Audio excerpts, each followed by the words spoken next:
siempre me decían... Listo, Ángel, salimos. Okay. Bien, una nueva oportunidad de comunicarnos con ustedes o intentar hacer algo diferente, conversar con Iván Bravo. Él es un egresado de la Universidad Pedro Regallo, de la Facultad de Comunicación. Nos hemos encontrado en las aulas, nos hemos encontrado en las calles también como colegas ya ejerciendo periodismo, pero él tiene otras facetas que vamos a ir descubriendo. Iván, ¿cómo estás? Bien, gracias por la invitación y qué bueno que haya estos espacios para poder conversar, que es algo que a mí me gusta bastante. Sí, más allá de lo que pueda significar una entrevista formal, digamos, ¿no? Sí. Quiero que junto con Julio Gordillo encontrar esa posibilidad, ¿no? de dialogar e ir más allá de lo que el personaje normalmente puede tener, aun cuando su experiencia también es valiosa, ¿cierto? Claro, lo ponemos en términos de tiempo. Yo creo que estoy varias promociones atrás en cuanto a edad, porque como le mencionaba hace un momento, lo de conversar me parece un atributo de que las personas ahora último hemos ido perdiendo. Sí. En este amor-odio por la tecnología, ¿no? Amor porque nos acerca, nos permite estar en el día a día. Claro, pero lo otro, o sea, la contraparte es lo de, justamente es una contradicción, nos aleja de la oportunidad de poder hablar, conversar, escucharnos realmente. Claro. Eso pasa. Juan Pablo II decía, si no me equivoco, que no solamente la iglesia, sino que el mundo tiene que estar acorde al signo de los tiempos, ¿no? Lo que vivimos, algunos nos tenemos que adaptar. Y a veces, esto es lo que tú has señalado, me gusta el concepto de amor y odio respecto de todo, ¿eh? Porque, por ejemplo, cuando, es la verdad, a ver, en el caso de la moda, por ejemplo, en el caso de la moda, es diferente pues que un Carlos Fernández Velasco con ya 70 años pues se venga a querer gozar en una discoteca y hacer sus señas de rockero y todo lo demás, y la gente podrá decir, no, está bien, espíritu jovial y todo lo que quieras, pero tal vez hay un golpe visual, un golpe de entendimiento, un golpe social que los distancia, ¿no? Pero ya está haciendo el ridículo, una cosa así, ¿no? Pero también pasa por el hecho de que cada uno, y eso lo respeto bastante, decide cómo llevar su vida, ¿no? Sí, o sea, sí, claro. Y si uno es feliz escuchando rock a la edad que tenga, o vestirse de una manera, ¿no? Lo que pasa es que ahora último, y seguramente pasa con cada uno de nosotros, ¿no? Te vas dando cuenta de que el tiempo en realidad, lo que te decía cuando eras niño y que no le daba mucha importancia, y menos aún cuando eres joven, ¿no? Porque entras a etapas de rebeldía y todo, la vida es corta. y cuando te decían esas cosas, no, tengo 18 años o tengo 25, o cuando tienes 53 años y te operan el corazón. Por ejemplo, ¿no? Pasa eso. Oye, aguanta un momentito, mira todo lo que he vivido, ya no pienso en lo que he vivido, pienso en lo que podría vivir, más en lo que venga adelante. Sí, por eso, hace un momento le decía, ahora último estoy saliendo a correr. Y cosas que de repente cuando era más joven decía, pero es muy monótono, ¿no? Solamente estar allí, solito, de repente, porque yo lo hago de manera individual, y no ver a nadie a tu costado. Como en los deportes colectivos, sí. Con quien tiene que compartir, pasar la pelota, hacer una cosa así, ¿no? Como el fútbol, normalmente. Claro, no, yo también de niño y adolescente he sido muy pelotero de barrio, ¿no? He jugado los 3 meses de vacaciones, que en ese entonces eran 3 meses, lamentablemente ahora son menos para los generaciones, son solamente 2 meses. Sí. Los 3 meses de vacaciones yo lo pasaba jugando fútbol con mis primos, en la calle, con el arco de piedra y todo eso, o sea, en tu natal Chachapoyas. No, acá en Chiclayo. Yo vivo acá en Chiclayo de los 8 años. Ya, okay. Entonces aquí ¿Tienes un recuerdo vivo de Chachapoyas, un recuerdo, digamos, muy lúcido de Chachapoyas o no recuerdo? Claro que sí. Sí. Lo que pasa es que eso lo comentaba hace unos días con mi esposa. Yo en ese aspecto, con respecto a mis hijos, yo estoy en deuda con ellos. ¿Por qué? Lo que pasa es que yo me siento como que privilegiado porque si yo comparo, y es una comparación odiosa seguramente, Mi infancia en Chachapoyas ha sido maravillosa, fantástica. Creo que ha sido una infancia ideal, vivir o crecer entre montañas, naturaleza, ¿no? Lluvia, arcoíris y todo eso. Sin los peligros sociales que una ciudad, la cosmopolita visión de este enfrentamiento entre personas tiene, ¿no? Como por ejemplo un Chiclayo. Sí. Una mamá envía a su hija a una fiesta y no vive en paz, pues, ¿no? Sí, cosas como, por ejemplo, y que nosotros como periodistas estamos un poquito más al tanto de esas noticias que de verdad remecen, ¿no? Lo que ocurrió hace un tiempo de que un niño le cayó una bala perdida, claro, y solamente estaba pasando por ahí, ni siquiera era que el niño había estado curioseando ni nada. Entonces, a ese tipo de cosas me refiero, ¿no? Sí, de acuerdo. Entonces, una niñez muy bien vivida, sí. Y cuando dices en deuda es porque tienes miedo de que tus hijos salgan a la calle a jugar, que tengan esa posibilidad negativa y tú te reprendes y dices, no, mejor los cuido. No, lo que pasa es que yo quisiera que para más adelante vivir esa experiencia con ellos, vivir en el campo con ellos. No sé si solamente vacacionar o finalmente establecerme en el campo, porque sí, esa es una de mis metas, de mis sueños.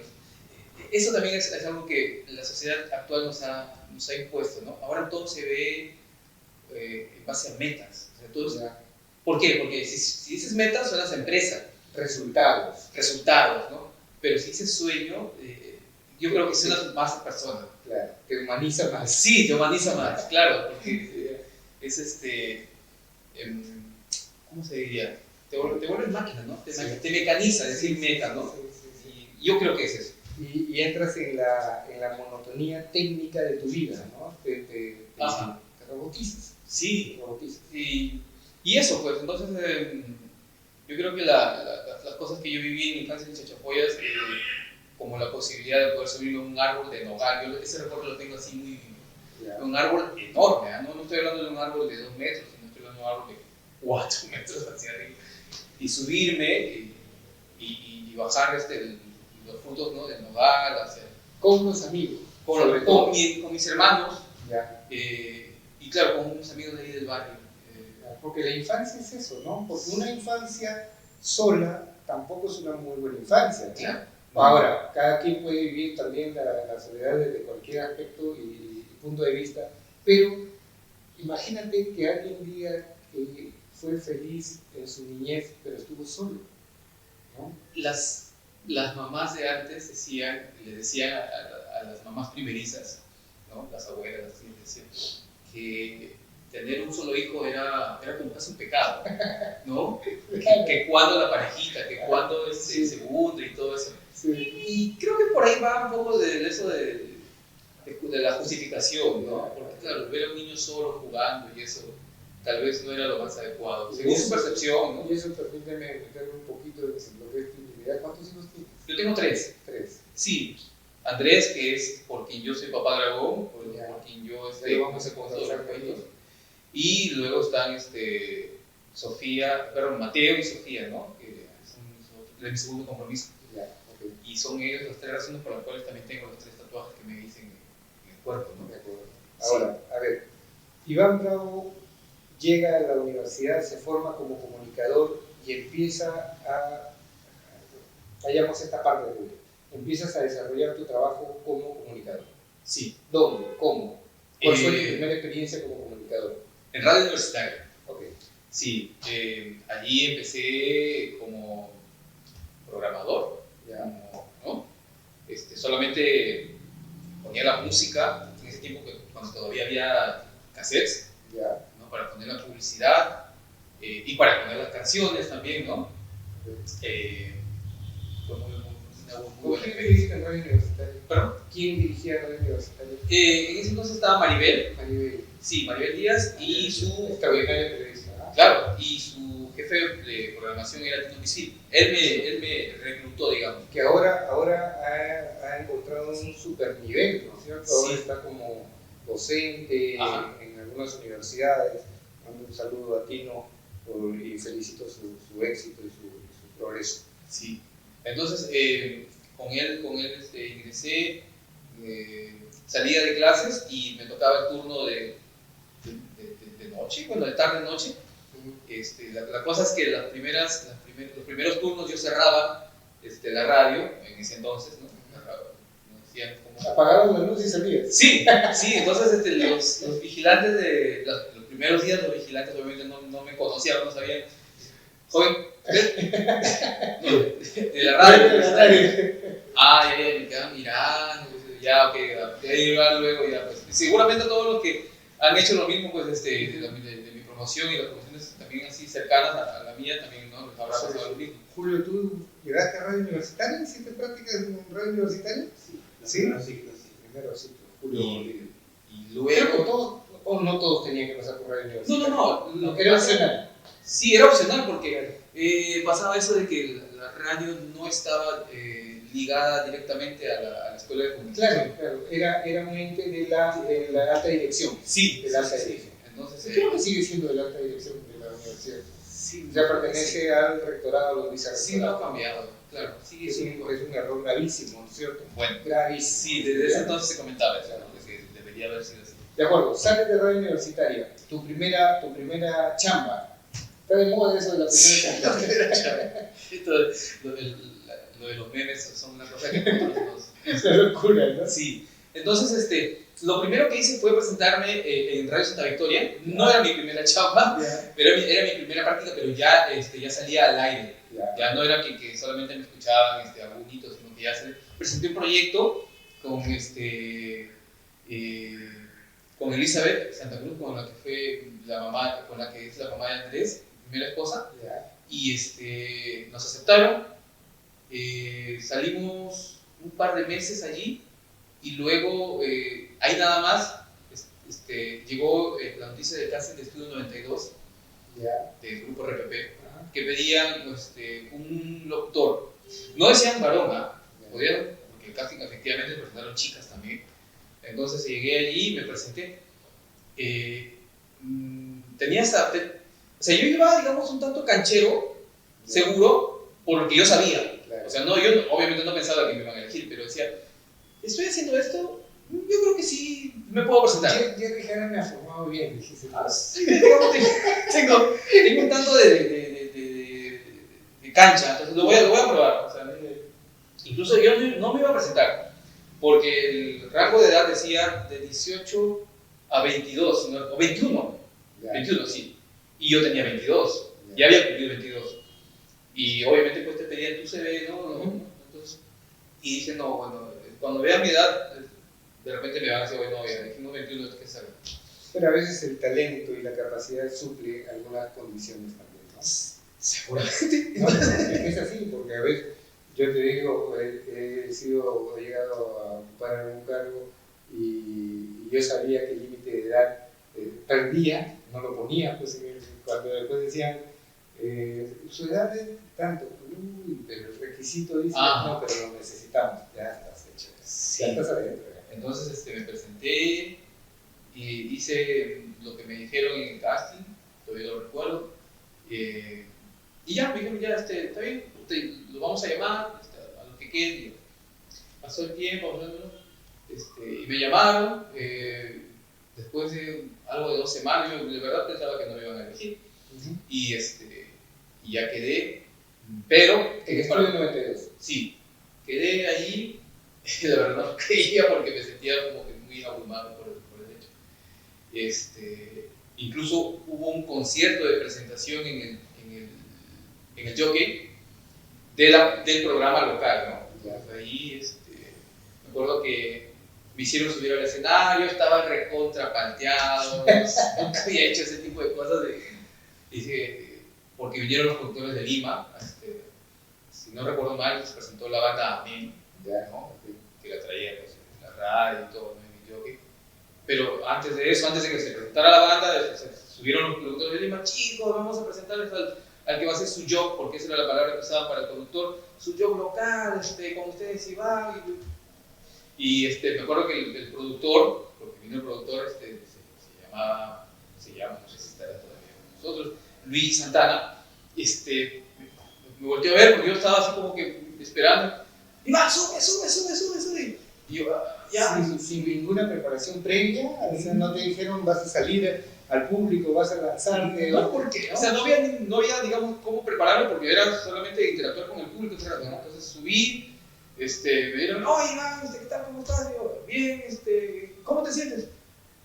Contento, feliz de poder estar en la radio. Pero yo por dentro estaba, Dios mío, sácame de acá, por favor. Quiero estar acá. Porque todos me estaban mirando y esperando seguramente alguna. Es que es digamos, es obvio, ¿no? De que la gente cuando te ve así y te relaciona con el medio, esperaba alguna gracia, alguna cosa. Algo que impacte, algo que sí, genere una recordación. Yo estaba cero, ¿no? Entonces, era mi primera experiencia así frente a un público de concierto. Y obviamente todos estaban esperando que la banda salga. Bueno, hice mi mejor esfuerzo y ya bajé y ya luego. ¿Cuánto tiempo me estuvieron? 7 años. ¿7 años? Sí. Entonces, cuando estaba primer, segundo año ya, era bien bacán porque ya me había acostumbrado. Mi voz. ¿Ya eras egresado o compartías clases con tu trabajo, ¿no es cierto? Sí, no, ya era egresado. Ya era. Sí, ya. Y claro que me ligó, pues, ¿no? O sea, porque justo estaba egresando y ya estaba en Radio Santa Victoria y ahí nada más vino de la radio, ¿no? Y estuve ahí 7 años, ¿no? Fue una experiencia muy... Ahora, el tema de la locución y ese mundo del imaginario de la radio es muy distinto al chocarte para hacer el trabajo periodístico propiamente. En algún momento empiezas a hacer periodismo. Sí, estando en Estudio 92, en América Televisión Chiclayo, me pasa la voz de que hay un proyecto de programa dominical. Yeah. Y que necesitan a un reportero y que me van a probar. No, que lo van a probar, ¿no? Que se presenten. Entonces, yo dije, bueno, yo quisiera ver si lo puedo hacer. Ya está bien, Imagen Records, ¿no? La productora, me dice, bueno, tienes que hacerte una nota y ver cómo. Y vamos a ver tu desempeño, ¿no? ¿Cómo va a ser la nota? Si lo juntas bien, si redactas bien, y si tiene sentido la nota que haces también. No hablemos de redactar, porque eso va a llevar a que te acuerdes del profesor de redacción que voy a salir perdiendo. Entonces, y bueno, lo que pasa es que ya salí con el camarógrafo, que, o sea, todos éramos, ¿cómo se dice esto? Entre comillas, practicantes, o sea, estábamos, digamos, de prueba, de pruebita, ¿no? Entonces, salí con aspirantes, digamos, eran aspirantes a la chamba, al trabajo. Sí, entonces, fui, hicimos la nota, y bueno, me dijeron, bueno, ahora lo que tienes que hacer es hacer un texto y luego grabar, todo, ya. Y lo presentaron, igual me dijeron, pues, vamos a ver qué nos dicen, ¿no? Porque ese piloto lo enviaban a Lima. Entonces no solamente era yo, sino también era el productor y la edición y todo, ¿no? Entonces ya, igual seguí en la radio, entonces, y al tiempo me llaman y me dicen, ya, quedó el programa. Empezamos. ¿Tenías que decidir entre ir a América y dejar Estudio 92? No, afortunadamente no.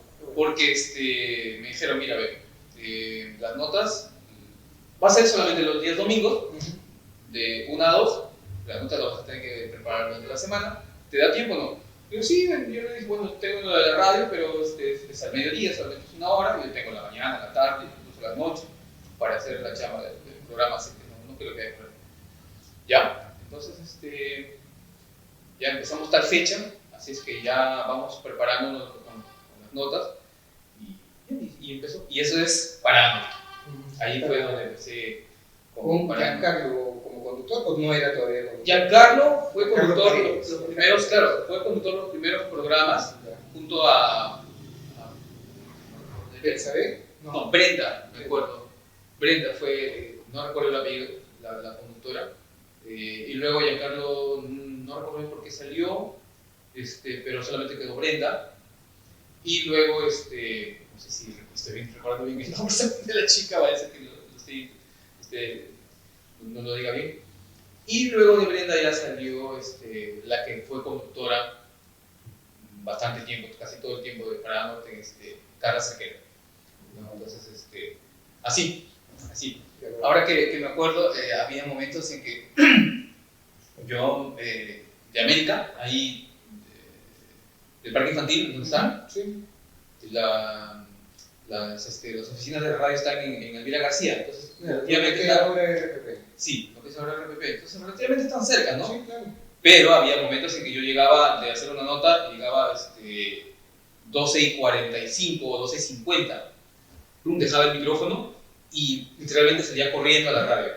Me corría todos esos, me iba o bien por el San José o bien me metía por los parques, corría todo así en diagonal y llegaba hasta 400 metros. Sí, y llegaba y ya le estaba avisando al de la radio que me ponga la presentación y un par de canciones mientras llego, mientras respiro, porque llegaba agitado. Sí, llegaba y ya. Y hacía programa Paranorte y también hacía programa. De acuerdo, reporteando en Paranorte. ¿Has hecho algún otro tipo de trabajo periodístico propiamente o te gustaba eso, buscabas eso solamente? No, luego hubo un momento en que también nuestro compañero Henry Peque buscó a alguien para reemplazarlo cuando él fue de vacaciones en RPP. Ya. Lo reemplacé.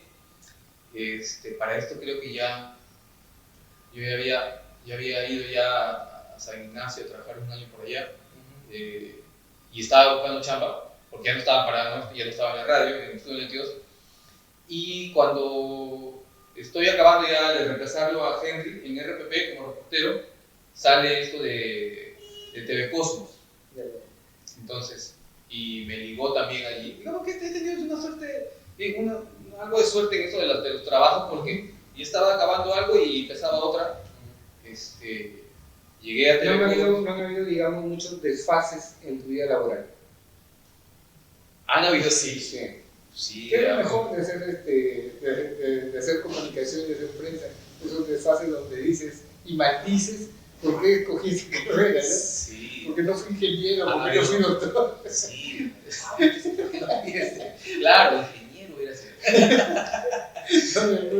Entonces, sí, ha habido a mí me dicen eso.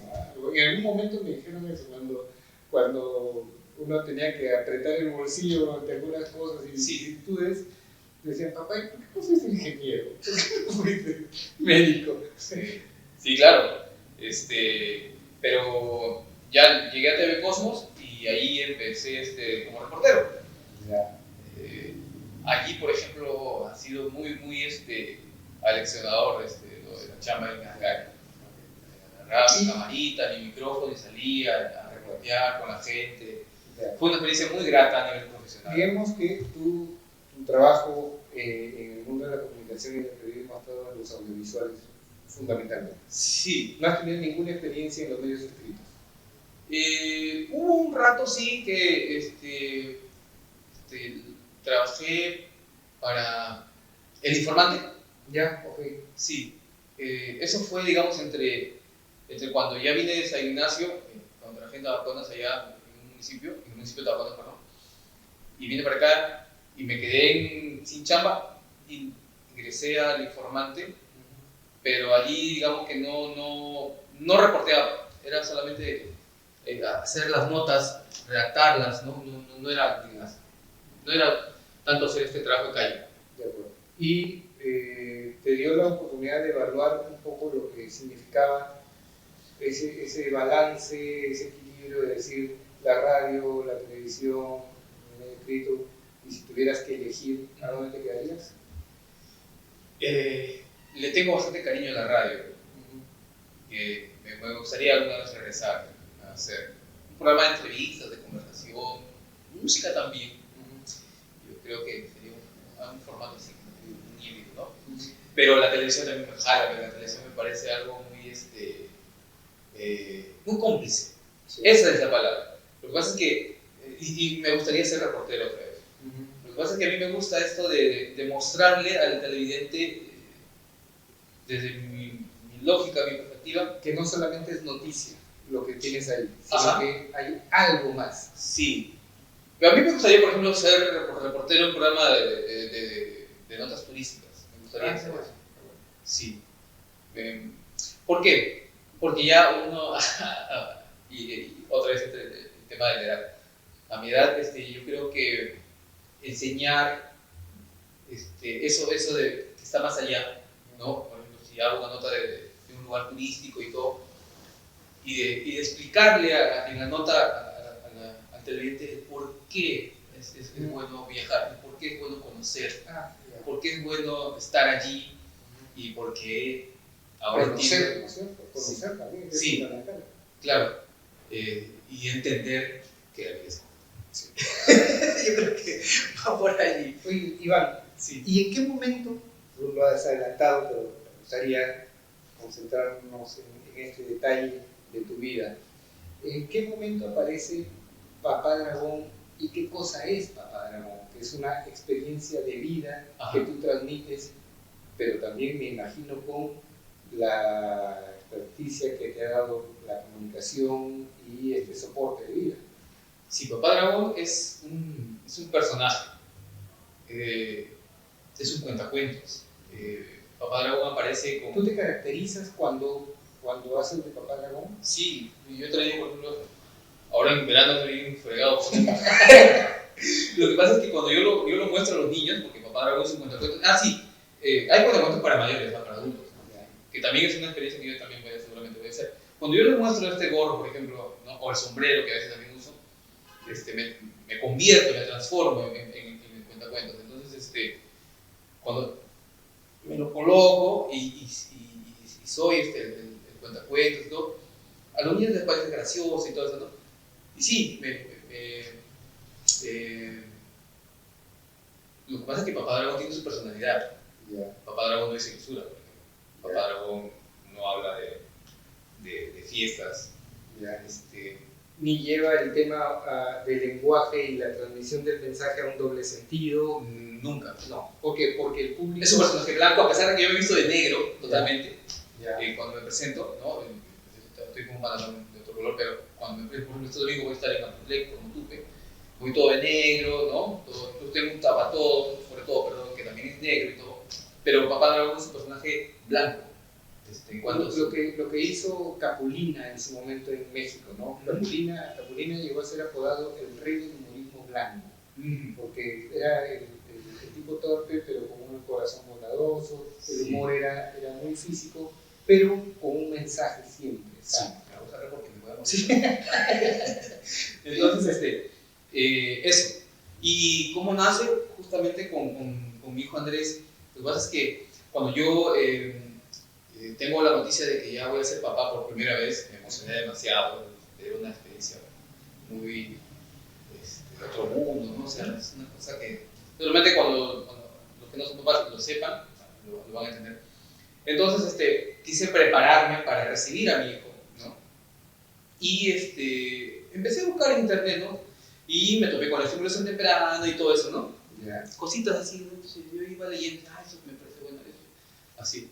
Y obviamente me recomendaba leerle, incluso dentro de la alabanza, ¿no? De la mamá. Lo cual hice, ¿no? También me conseguí libros, ¿no? Sí.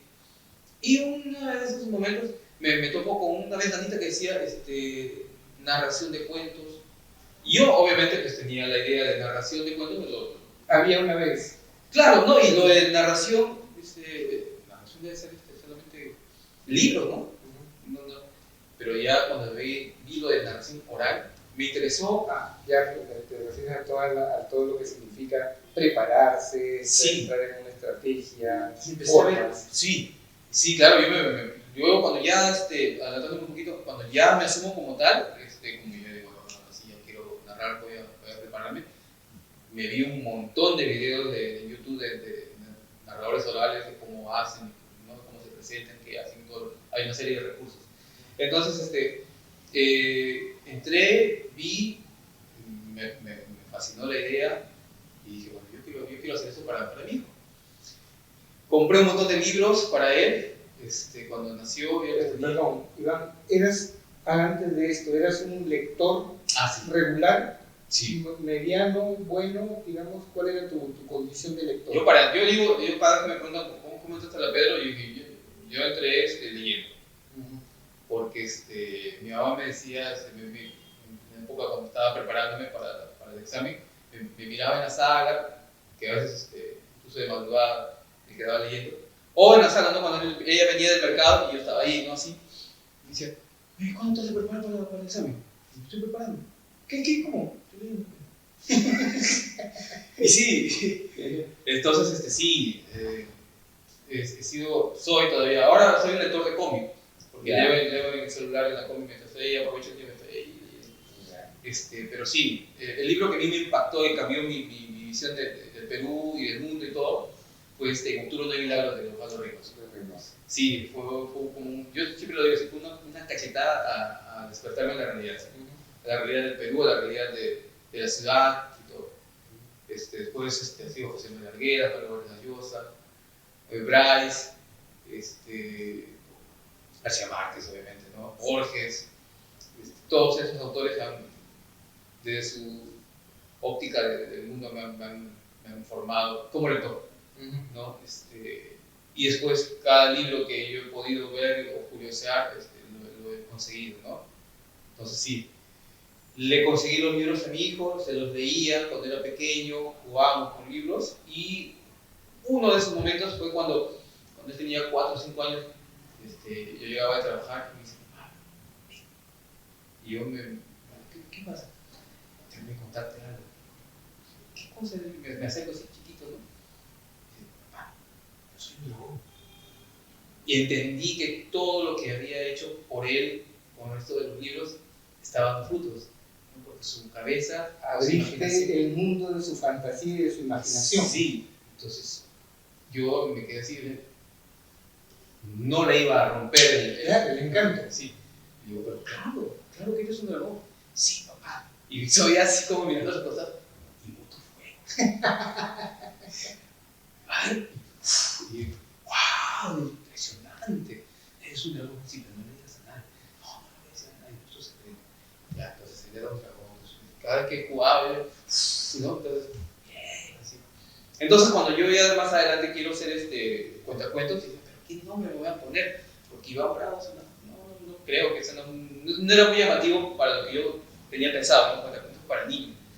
Y estaba pensando, incluso cuando estaba durmiendo, estaba pensando, ¿qué nombre? Hasta que un día digo, si mi hijo dice que es un dragón, y yo soy su papá, soy papá dragón. Entonces dije, bueno, voy a ser papá dragón, un cuentacuentos. Sí, está bien, yo creo que sí. Y desde que me dijeron, cuando la primera vez que me presenté, ¿y cuál es tu nombre? Papá dragón. Ah, papá dragón suena bien, está bien, papá dragón. Y desde ahí, cuando creé el Facebook, papá dragón, y hasta ahí. Iván, y apareces como papá dragón, y la primera inquietud que me asalta es, los cuentos que cuentas, ¿los creas, los recreas, los traes del imaginario, de lo que ya existe? O sea, ¿cuentas la Caperucita Roja o cuentas otros sí. universos imaginarios? No, lo que yo trato, los cuentos los recreo, los reinterpreto, porque son historias que yo encuentro en internet, básicamente, en libros también, porque también me he agenciado de libros de cuentos peruanos, cuentos latinoamericanos también, ¿no? Y cuentos del mundo. Pero lo que más me gusta es justamente eso, compartir historias de otros países, de otras culturas. Tengo un cuento africano, un cuento chino, un cuento español, cuentos peruanos, cuentos jamaicanos también. Los cuentos jamaicanos son muy graciosos también de compartirlos. Y así. Y lo que me gusta es, lo que yo aprendí de hacer cuentos es que una historia, para que tú la cuentes, la compartas, te tiene que gustar. Es el requisito básico. Te tiene que gustar. Sí, te tiene que gustar, te tiene que hacer sonreír o te tiene que hacer llorar, ¿no? O te tiene que hacer reflexionar y por lo tanto gustar. O sea, tiene que ser 100% emocional. Sí, si no hay esa conexión, si no hay ese gusto por vivir la historia, porque cuando tú cuentas una historia tienes que vivirla y tienes que hacer voces y tienes que hacer silencios, subir la voz, bajarla, mirar al público, estar triste, estar alegre, ¿no? Y todo eso transmitir. Ser muy gestual, demasiado. muy expresivo. Sí. Hay una cosa que yo recuerdo siempre de un documental de heavy metal que vi, que me parece. Era el vocalista de una de estas agrupaciones, no sé si era sí, fue un el primer vocalista de AC/DC, porque lo cambiaron y todo. La cosa es que en resumen decía de que cuando estás frente a un público no puedes hacer mini gestos, ¿no? Tienes que hacer gestos. Si tú dices, por ejemplo, y el martillo del guerrero, entonces él debe ser así, ¿no? Tienes que hacer, no puedes hacer el martillo del guerrero y así un gesto chiquito. Y más si son niños, entonces tienes que hacer un gesto grande, y tienes que hacerlo fuerte, y tienes que poner la inflexión y todo.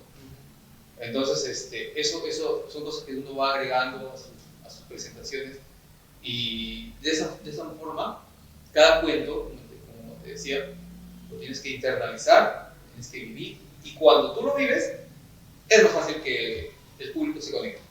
¿Cuál es el público más difícil? El público más difícil siempre son los niños. ¿Por qué? Porque te interrumpen. Porque te interrumpen, porque se aburren, porque si no conectas con ellos van a hacer otra cosa, o porque te van a decir, pero si eso es así. Entonces siempre hay en el grupo de los niños el pequeño que te dice, pero los leones no hacen eso. O no, entonces, y tienes que sobre la marcha atenderlo, porque lo peor que puedes hacer es ignorar al niño que te está haciendo. Claro, o parar situaciones que los demás van a observar y decir, ya no. Sí, ¿por qué? Porque lo que haces es desconectar, porque mientras los demás están así muy atentos, y el niño, lo que pasa es que el niño lo que está buscando es que lo atiendas. Entonces, no, eso no pasa. ¿Quién te dijo eso? Mi mamá.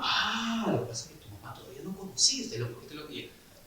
Entonces lo traes. Me ha pasado incluso que lo he tenido que traer al frente. Y es que tú seguramente tienes a un lobo más grande. Sí, a ver, muéstrame mi lobo. Trae al frente, entonces, a ver, y mi lobo es así. No, mira, a ver. Y los niños, y se quedan ahí. Lo que tú tienes que lograr, sin capturarlos, es que la atención de la historia no se rompa.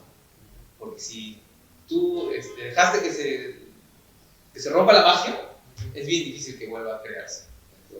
Y te costó mucho.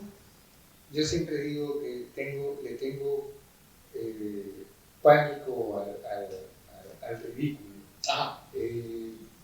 En realidad es un pánico escénico, en realidad es la vergüenza propia que puede tener cualquier persona cuando quiere mostrar algo o por primera vez o cree que puede capturar a la gente por lo que hace, ¿no? ¿Te costó eso? ¿Te costó mucho? Lo que pasa es que empezaste gradualmente con tu hijo, luego con los sobrinos en casa, y luego cuando tú eres más grande.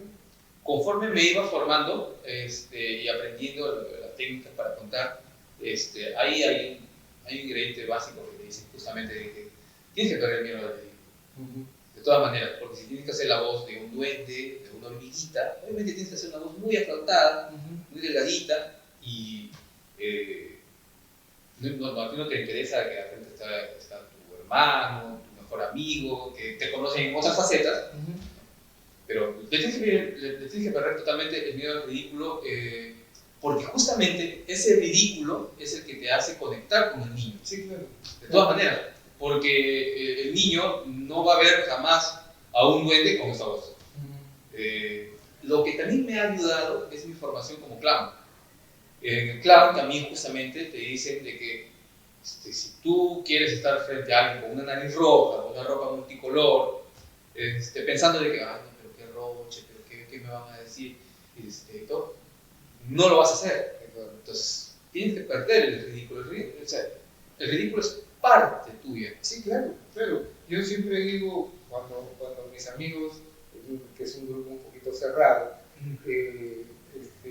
me dicen, ¿y por qué no haces esto que haces con nosotros? Porque lo jodo duro. Sí. Pero me dicen, ¿por qué no lo haces esto afuera? Y digo, no, ahí no sé cómo salir. Ustedes son mi público, esto es lo que yo hago. No sé si alguna vez me atreveré a hacerlo, no lo sé, pero creo que esos espacios se van formando paulatinamente. Sí, claro. Mira, ahora que he mencionado lo de los amigos, para que lo entiendan rapidito, una fórmula sencilla. es como cuando cuentas un chiste con tu grupo de amigos. Ujú. O sea, cuando tú haces esas voces y los gestos, y no, del chiste que estás contando, ¿no? Y te demoras, y haces esto. Eso mismo hago yo, pero para niños. Pero sin lisuras y cosas raras. Pero eso, o sea, ese desarrollo, cuando tú te ves contando un chiste, eso es lo que yo hago frente a los niños, pero les cuento una historia. De acuerdo. Iván, y eso empezó como una forma de querer expresarte, de llegar, no lo hiciste en un primer momento pensando en que eso podía ser un ingreso, una especie de emprendimiento. Sí, claro. Cuando yo empecé en ese entonces en Chiclayo, y gracias a Parada Marta también lo vivencié, había una movida muy bonita y muy fuerte de jóvenes con asociaciones culturales, movimientos, ¿no? Y hay muchos chicos que hasta ahora continúan y me parece genial. Entonces, y con el apoyo de instituciones, ¿no? Como la Alianza Francesa, el INA, la misma DDC, ¿no? Entonces, comencé con ellos, ¿no? Entonces yo me decía, va a haber esta actividad. Yo me enteraba por mi trabajo de reportero, ¿no? Va a haber esta actividad, decía, yo cuento cuentos. Que sí, ¿cómo? No, cuento cuentos, mira, me presentas, incluso les mostraba un video, yo voy de estos. ¿Ah, sí? Sí, ¿te puedes presentar? Claro, claro. Entonces, y era, digamos, mi fogueo, ¿no? La primera vez lo hacía así, entonces, y ya luego me di cuenta de que sí, pues no, podía crear una página de Facebook y que les gustaba y que ya, pues digo, a ver, Y que si alguien lo quería de una manera particular, pues eso también es una forma de vida, ¿cierto? Claro, es una forma de vida. Claro. Incluso lo comentaba hace unas semanas con un chico que también continúa en eso del arte, y me decía, qué buena elección que has hecho con Papá Dragón. Sí. Y yo le digo, claro. Y es que acá yo me dice, claro, pues, ¿no te das cuenta? Y digo, ¿qué? Vas a hacer cuentacuentos hasta que te mueras. Porque no hay mejor figura de una persona anciana contando cuentos. Como el narrador de cuentos. Claro. Yo le dije, claro. O sea, si te dejas la barba, no sé si te crecerá, me dijo, pero si te dejas la barba, Pero no es caracterizado, ¿no? igual te vas a canoso y todo, vas a poder seguir siendo cuentacuentos. O sea, tú ya tienes chamba de aquí hasta, ¿verdad? Ahora hay un detalle también que me obliga a preguntar eso. ¿Eres el único cuentacuentos en Chiclayo? No. Está Pepe Ato de Mueca Teatro, que es cuentacuentos. Él tiene cuentos japoneses, por ejemplo, y lo hace con este aditamento de una herramienta que él utiliza, donde va pasando las figuras. Tiene su nombre, es una técnica. Pepe Ato. Como la de los títeres. De los títeres japoneses, precisamente.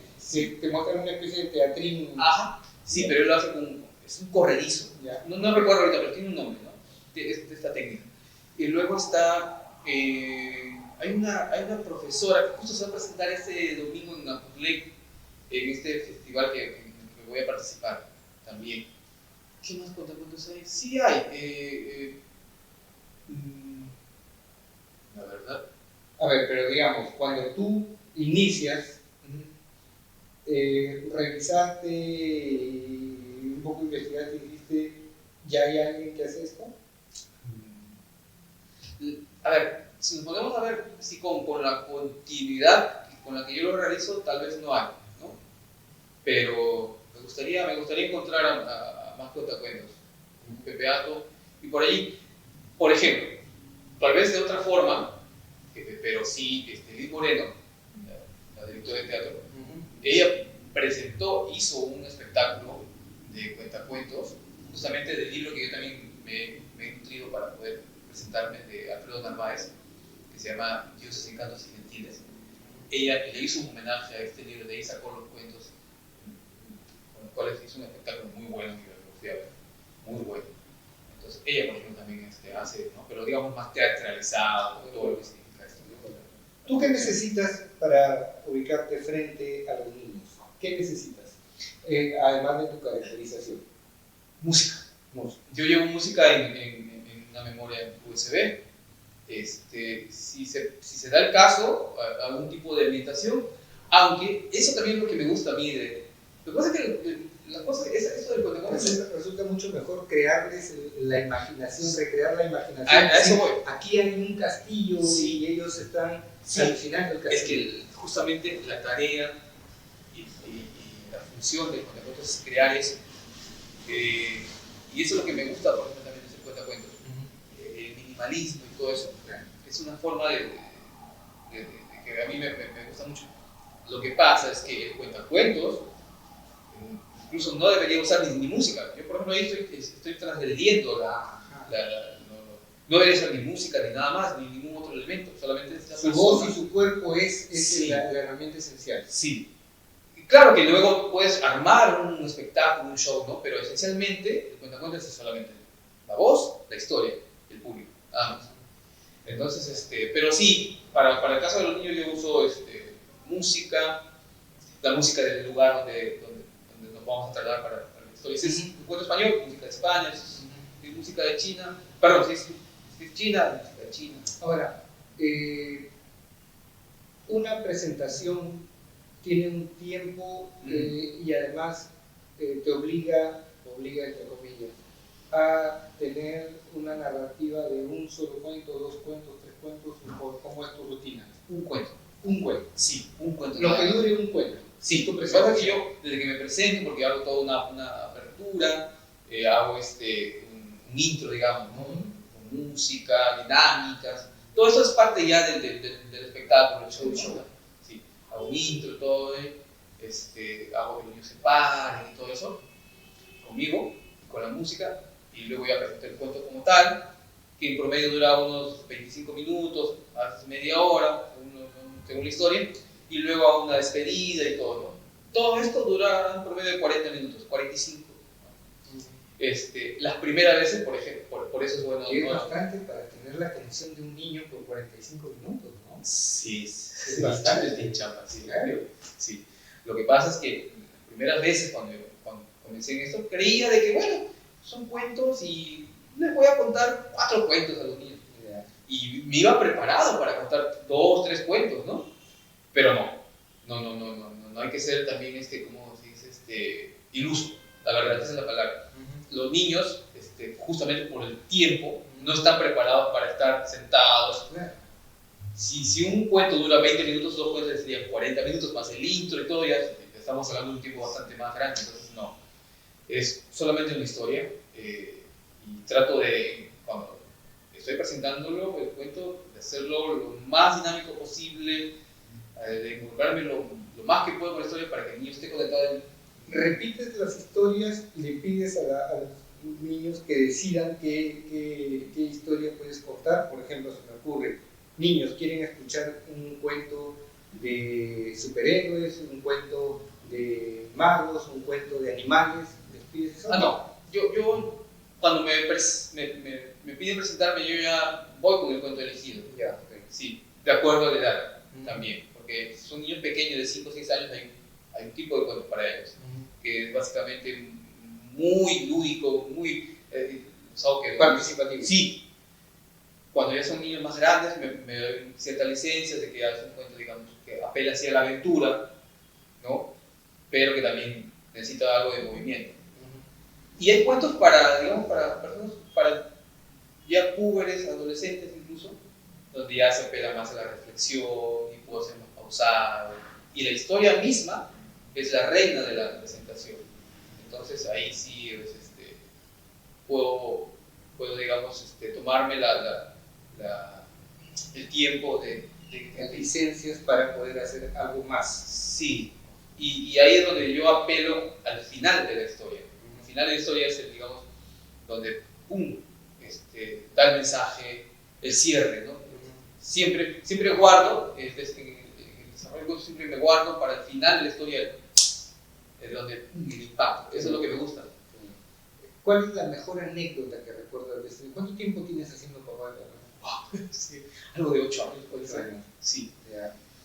La mejor anécdota. Si le dicen, califica o representa tus 8 años de Papá Dragón en un hecho.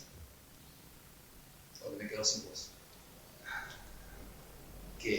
Y por eso a mí me ha servido bastante, por ejemplo, la información en clavo y lo de repetirme una y otra vez que tengo que hacer calentamientos corporal, vocal, así digan, no, sí, ya, como solfeo no, estiramiento, no como Carlos Fernández que hace calentamiento con un guaracazo.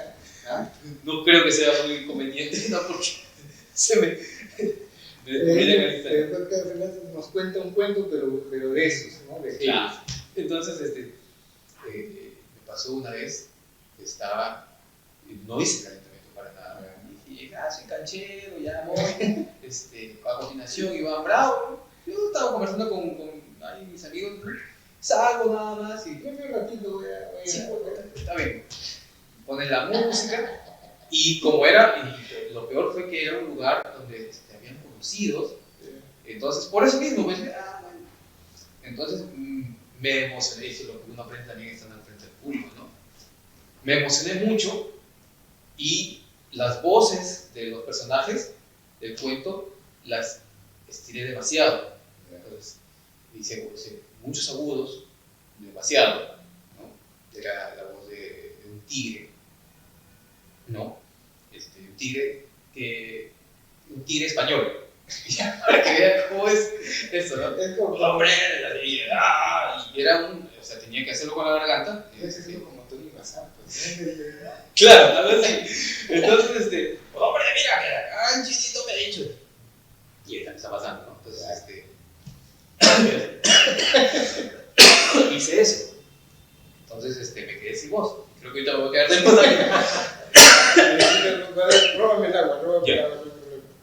Y entonces estaba arriba, me emocioné tanto con que me estaban escuchando, a eso me emocionó. Me estaban escuchando y seguía hablando. Voy a hacer una pausa para poder. Son circunstancias que definitivamente pueden ocurrir en cualquier y yo no digo que sean necesariamente vacíos, sino que has tocado temas importantes. Dijiste me sentí un poco canchero, o sea, como que dices la experticia te puede llevar a hacer lo que normalmente haces ya por rutina. Si te monotonizas también, pues te puede pasar una factura, ¿no es cierto? Sí, entonces eso es lo que debería haber hecho en ese entonces, ¿no? Calmarme, hablar despacio para que la voz recupere las cuerdas vocales. Y cuando en eso me di cuenta, ya no podía. No puedes hablar. Se me cerró. Se me hizo así. Yo sentía que la garganta la tenía así, ¿no? O sea, si uno imagina la garganta, me sentía así. Y no pude, y no pude continuar. Entonces, le dije a la chica que me había presentado, ¿sabes? Dije, no puedo. Dile que, o sea, dentro de lo que ni siquiera podía, dije que regreso. Y fue una tremenda vergüenza, porque me pasa esto. Y no pude con él, porque se me cerró totalmente la voz y dijo, le dije, bueno, papá no tiene inconveniente, pero ahorita regresa y todo. Se le apagó el fuego en la garganta. Sí, y luego ya al final de esa actividad me presenté, pero para un poquito porque ya la mayoría se había ido. Pero a ver, digamos que la anécdota que más recuerdas es de alguna manera un hecho negativo que imagino también le sacaste una lección, ¿cierto? De todas maneras. De acuerdo, pero ahora, y te cambio la pregunta. ¿Cuál es el hecho más reconfortante que recuerdas de esos 8 años, de estos 8 años haciendo de papá dragón? 2. A ver. Uno fue para un cumpleaños de un niño que luego de que conté la historia era el cumpleañero, vino y me abrazó. Qué bonito gesto. Yo estaba con toda la emoción del cuento, por lo vínculo ahora estoy acabado. Y el niño viene, se para, y yo me volteo, obviamente, a preparar mis cosas, a sacar mis cosas, y vino, hola, y pum, me abrazó así. De manera espontánea. Sí. Yo me sentí como que le ha gustado. Claro. Eso. Y lo otro fue en la plazuela. Yo compartí, este cuento no lo he presentado mucho porque es un cuento triste, pero esa vez sí me dio, digamos, esto de presentarlo, de contarlo, en la plazuela y me emociona mucho, o sea, me gusta, pero es un montón. Entonces, cuando ya al final se me quiebra la voz, ¿no? Porque tiene un final muy así, y veo que una de las chicas que estaba delante estaba llorando. Entonces, cuando la vi, dije, sí, sí funcionó. Sí, me gustó, o sea, no me gustó hacerla llorar, sino me gustó la reacción, haber llegado a cumplir el objetivo. Claro. Sí. Este cuentito es muy chiquito, pero cuando lo presento es bien duro. ¿Y es para niños? Sí, claro. Puede ser para niños. Puede ser para niños. Lo que pasa es que habla de la pérdida de un niño. Bueno. Habla de una pareja que pierde a su hijo pequeño y cuenta acerca de cómo los dos lo empiezan a imaginar dentro de casa. Sí, interesante. Una vez que ya se ha ido. Como la mamá, que es el personaje principal de la historia, al final siente una paz dentro de su corazón porque está segura de que el alma de su pequeño ha regresado a casa. Y ahí termina así la... Uy, pero cuando le dio la primera vez que yo le vi ese cuento, sí me ha hecho llorar. Lo vi un argentino lo cuenta. Es brutal. Iván, y en todo esto, en toda esta forma, estas fórmulas que tienes para contar cuentos, vas de lo que es habitual, lo que normalmente los que le hemos leído cuentos a nuestros hijos, había una vez y terminar como te escuché hace un momento, el colorín colorado, porque bueno, yo en el absurdo de mi narrativa le he contado cuentos a mis hijos, pero mis cuentos eran súper disparatados, ¿no? Los personajes cambiaban los roles, mezclaban los cuentos, los personajes resultaban siendo familiares, amigos. El enamorado de mi hija es el enemigo de mi nieto y el que lo ayuda a mi nieto es Cafelazo. Hago todo eso, pero en una narrativa disparatada, ¿no? Sí. Y logro el objetivo porque Tomás se tiene que dormir y se duerme, ¿no es cierto? Claro. Pero es eso, es una fórmula... Sí, digamos que según el público, pero a mí me gusta comenzar siempre, cuando estoy frente a los niños, con el había una vez. Yeah. Pero yo le agrego una cosa, que lo puedo compartir ahorita. Porque había una vez, digo, había una vez, y todos dicen, es clásico, y entonces están así, digo, había una vez, y no dos veces, solamente una vez, y todos, o sea, el jugueteo ahí con la frase, ya les llama la atención, ¿no? Porque me encanta iniciar con eso porque no es algo creado mío, es algo que viví. Es una técnica. Sí, pero es una técnica para captar la atención. Sí, eso del colorín colorado sí es algo que también funciona porque hay cuentos que no dicen se acabó, sino que terminan en un hecho y a veces los niños no saben que ya terminó, ¿no? Entonces tengo que agregar el colorín colorado. Pero lo que no pasa con los cuentos para niños más grandes, incluso para adultos, es que hay un cuento africano que me encanta siempre presentar, que se llama El Baobab, para el cual es una sonaja, ¿no? Y que obviamente pues, tiene un final bastante reflexivo, que los que escuchan se dan cuenta que está. Pero sí hay diversos recursos para iniciar y como para terminar también, ¿no? Entonces, ¿Y has intentado tú crear cuentos? Sí. Yeah. Sí, yo en eso todavía estaba parado y ya era cuentacuentos. Una amiga, no voy a decir su nombre, le pasó algo muy, muy triste, le engañaron, ¿no? Y todavía estamos con la resaca de San Valentín. Julio me hace el apunte. Resaca de San Valentín. Y cuando me contó esa historia, una historia muy, muy, muy trincada, ¿sí?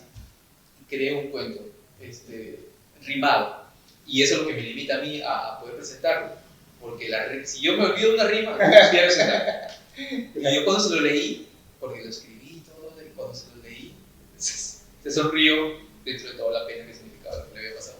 Me dijo, ay, está bien bonito. Me dijo, y así me ha pasado. Entonces, y sí, este cuento lo puse. Había una vez un sapo, pero había una vez un sapo. Entonces, sí.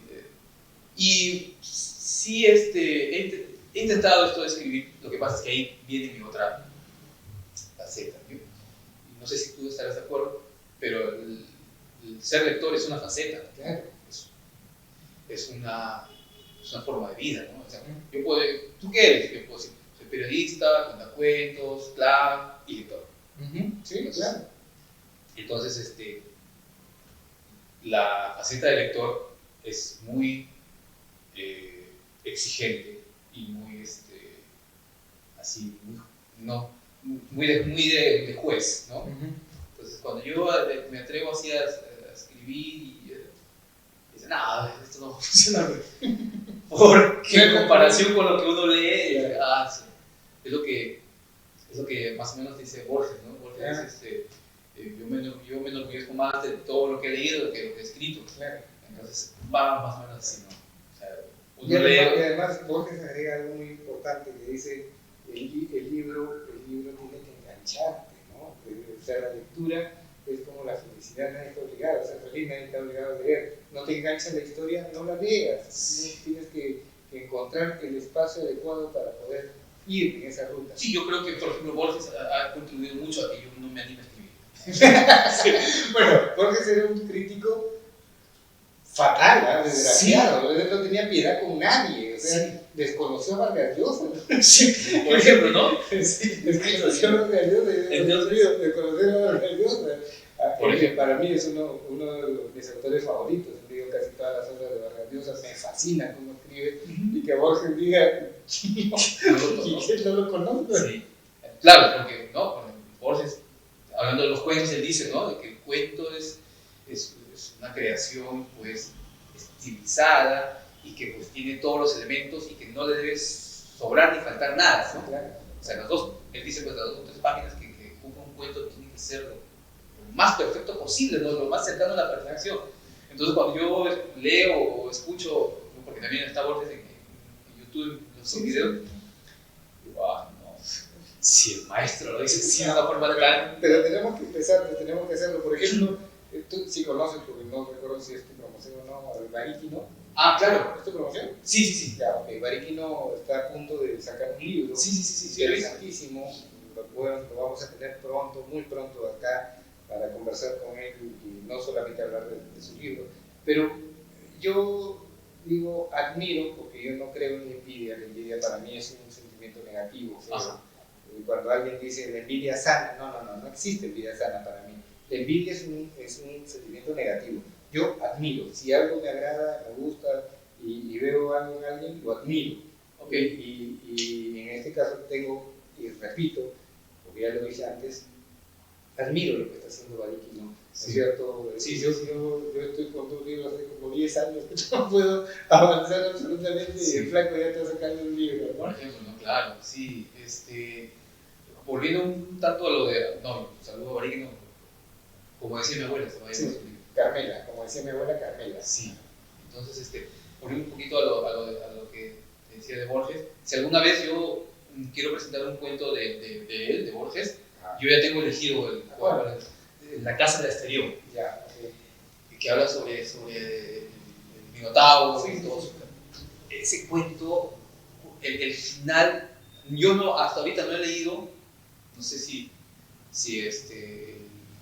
¿cómo se llama?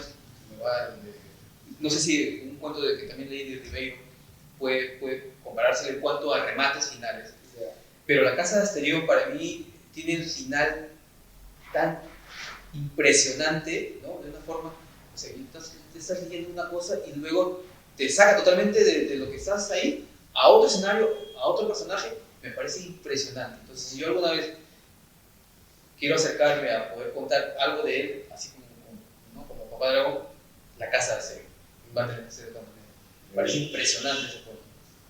Definitivamente, Julio Ramón Ribeiro, y todos los cuentistas nacionales también tienen Sí. algo. Bueno, la Trato de palabra, acordarme del la palabra del mudo encierra pues, un montón de cuentos, ¿no? Sí. Cuentos maravillosos. Pero yo trato de acordarme ahorita del cuento de primero que leí, que también me impactó así. Fue algo así fortuito, porque estaba por el centro y tenía que hacer hora, entonces ingresé a Linda y como ahí está en la biblioteca, puedes pedir un libro, tratar de leer, entonces voy a leer abrí y me topé con ese cuento y no lo pude sacar en mi cabeza por una semana, creo, porque qué bueno que está esto, Bueno, qué la bueno que narrativa de la vida es genial. Sí, Sí, el personaje también es muy entrañable. sí. Oye, Iván, estamos llegando a la parte final. Yo te agradezco mucho que estés por acá. A eso me refiero, lo de conversar es algo que de verdad las nuevas generaciones no deberían perder.